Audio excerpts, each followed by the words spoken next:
속물경제소비자TV의 이성구입니다. 그동안 안녕하셨습니까? 제가 몇 달 전에 노태우 정권의 여러 가지 경제정책에 대해서 쓰면서 잊혀진 노태우 정권의 공과 그래가지고 이 브런치에 글을 올린 적이 있었는데, 얼마 전 노태우 대통령이 서거하시면서 그 글을 조회하는 사람들도 많이 늘었기 때문에 오늘 방송에서 그 부분을 여러분과 함께 말씀드리려고 합니다. 오늘 내용은 노태우 대통령이 집권 전에 무슨 1212 쿠데타에 관여했다든가 5.18에도 일정 부분 책임이 있다든가, 그렇지만 6.29 선언으로 용기 있게 이 제도를 바꾸는데 앞장섰다든가 하는 여러 가지 논란이 있는 부분에 대한 얘기들에 대해서는 접어두고 집권한 이후에 노태우 정권의 경제 정책을 중심으로 말씀드리려고 합니다. 노태우 대통령이 처음 당선된 1988년 당시에 우리나라 경제는 비교적 상황이 좋은 편이었습니다. 전두환 시대 이래로 계속된 고속 성장, 그리고 무역 수지 흑자, 이런 부분들이 있어서 노태우 대통령은 어느 면에서 좀 좋은 환경에서 출발을 한 셈이죠. 다만 정책적으로 본다면은 여소야대로 출발한 관계로 정부 여당이라 하더라도 자기의 뜻을 관철하기 위한 개혁 정책을 펴기는 어려운 상황이었다고도 보여집니다. 그런데 그런 상황 아래서도 사실 우리는 노태우 대통령이 한 일이 없다고 많이 생각하는데 굉장히 많은 업적들을 남겼다는 부분을 좀 말씀드리려고 하는 겁니다. 그냥 우선 50 정책 이후 50의 경제 정책을 그대로 이어받으면서 그 당시 추진하던 경제 자율화, 개방화 정책을 일관성 있게 추진해 나갔습니다. 그래서 집권 기간 중에 이 경제 성장률은 전 세계의 평균보다도 5%포인트 이상 높은 8.5%, 거의 10%에 가까운 경제 성장을 했던 거죠. 물론 이 부분은 단순히 노태우 대통령의 어떤 경제 정책이 훌륭했다기보다는 1950년대 말, 60년대 중반까지 이어진 베이비붐 세대가 경쟁활동 인구로 대거 참여하면서 우리나라의 성장 잠재력 내지는 생산 능력이 늘어나는 데 가장 큰 원인이 있기는 합니다. 제가 그런 부분에 대해서는 전두환 경제정책에 대해서도 써놓은 게 있고 하니까 한번 좀 봐주시면 고맙겠습니다. 어쨌든 성과만을 가지고 보자면은 수입 자유화율은 대폭 올라가지고 89년에 94.7%로, 또 관세율은 12.7%로 낮아지는 등 이 금융시장을 제외한 분야에서는 선진국에 근접하는 수준의 개방화가 완성이 됩니다. 그래서 이 무렵에 한국은 홍콩, 대만, 싱가포르 이런 나라들하고 같이 아시아의 신흥개발국으로서 세계의 주목을 받게 됩니다. 다만 많은 사람들이 잘 모르고 지나치는 거는 이 무렵에 실은 경제 민주화의 중요한 이 논쟁거리가 되는 법들도 만들어졌다는 겁니다. 토지공개념 3법이라든가 재벌에 대한 규제, 그리고 노동운동이 거세지면서 최저임금제가 도입된 것도 이 무렵입니다. 그런데 임금에 관해서는 이 기간 중에 실질임금 상승률이 연 18.7%, 물가 상승률 7%보다도 훨씬 높았기 때문에 노동소득 분배율도 개선됐고 제대로 평가받지는 못하고 있지만 좌파 정권 이상으로 어떻게 보면은 이 노동계층을 위한 정책의 성과를 올렸던 거죠. 그렇지만 무엇보다도 중요했던 거는 아마 이런 걸 겁니다. 이거는 이제 고르바초프 대통령하고 한소 수교한 부분. 이건 아마 양상군 주석 같은데요. 이 주석하고 맺은 한중 수교. 근데 1988년에 이 전두환 때 만든 우리나라 이제 올림픽 개최를 한국사 하기로 한 거는 전두환 정권에서 이루어졌지만 실제 올림픽은 노태우 정권에서 개최가 됐죠. 그런데 올림픽을 치른 뒤에 77 선언이라는 거를 통해 가지고 남북 관계 개선이라든가 공산권 국가들하고의 외교도 펴나가겠다는 새로운 비전을 제시하게 됩니다. 그래서 동유럽 국가들하고 1차적으로 쭉 외교 관계를 맺고 소련, 지금의 러시아를 포함한 15개 국가, 국가가 되는 셈이죠. 국가하고도 수교했으며 중국하고는 1992년 8월 그 외에 몽골, 베트남 등과도 전부 외교를 수립해가지고 우리나라의 외교 역량의 범위를 대폭 확장하게 되는 동시에 91년 9월에는 남북한 동시 유엔 가입을 하면서 한국의 외교의 그 지평을 넓히게 됩니다.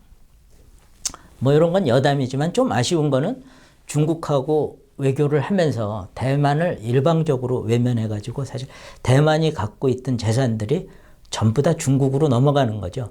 명동에 있는 그 금싸라기 땅도 그러니까 대만 거였는데 중국 걸로 거저 넘어가게 됩니다. 뭐 이런 부분들은 조금 우리가 생각을 해볼 수도 있지 않았을까 하는 아쉬움이 있습니다. 뭐 OECD 가입이 김영삼 정부에서 이루어졌지만 이때 기본적인 틀이 다 마련됐다 이렇게도 볼 수 있는 거죠. 그리고 더더욱 또 요새 생각하게 되는 거는 이 주택 문제입니다.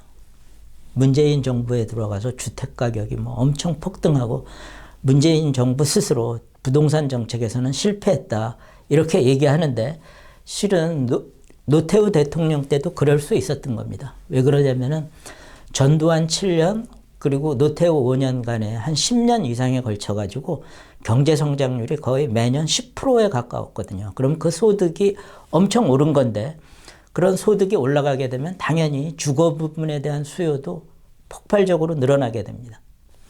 그걸 미리 예견을 하고 200만 호 건설을 내세워가지고 그거를 계획보다도 더 빨리 달성하게 됩니다. 지금의 분당, 일산, 산본 이래가지고 5개 신도시가 이때 건설되는 거죠. 그리고 이를 통해 가지고 아까 말씀드린 경제 호황에 따른 주택 수요 그 폭증에 대비한 정책을 함으로써 집값 폭등이 막아지게 된다는 거죠. 그리고 1990년 10월에 대통령은 이 특별 선언을 통해 가지고 조폭들을 대대적으로 소탕하는 소위 이 범죄와의 전쟁을 벌이게 되는데 사실 이거가 지금 현재 우리나라가 치안적으로 굉장히 안전한 사회로 만드는 데도 기여를 했을 거다. 그렇게 생각을 합니다.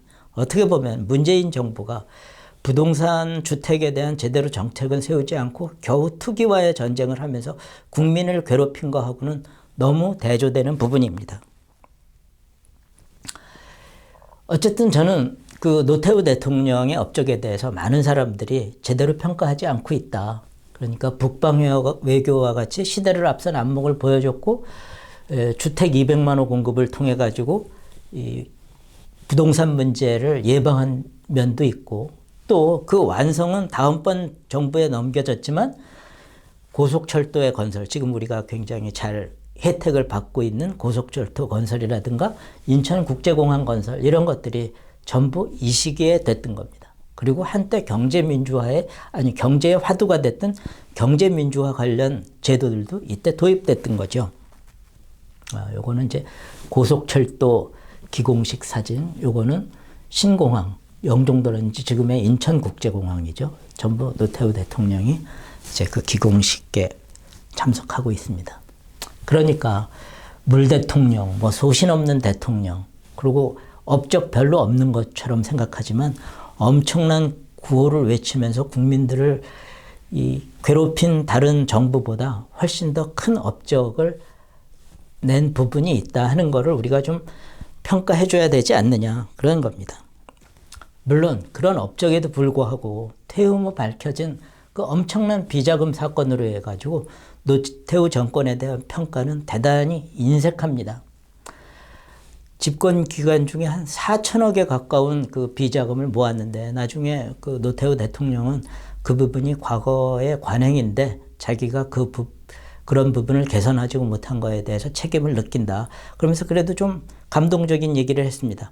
기업들은 어쩔 수 없이 그런 거니까 기업에 대해서는 책임을 묻지 말고 자기한테 모든 책임을 지게 해달라 하는 얘기도 했어요. 다만 이런 사회 변화를 말하자면 북방 외교라든가 주택 분야에서는 읽었으면서도 투명하고 정직한 사회에 대한 시대와 소비자들의 요구는 제대로 못 읽었기 때문에 이런 일들이 일어나지 않았나 하는 생각도 합니다. 어쨌든 1997년에 대법원은 뇌물로 불법 비자금을 조성한 혐의로 한 2,600억 원의 추징금을 선고하고 15년 정도 징역을 했는데 그건 나중에 이제 사면이 돼서 나오셨죠.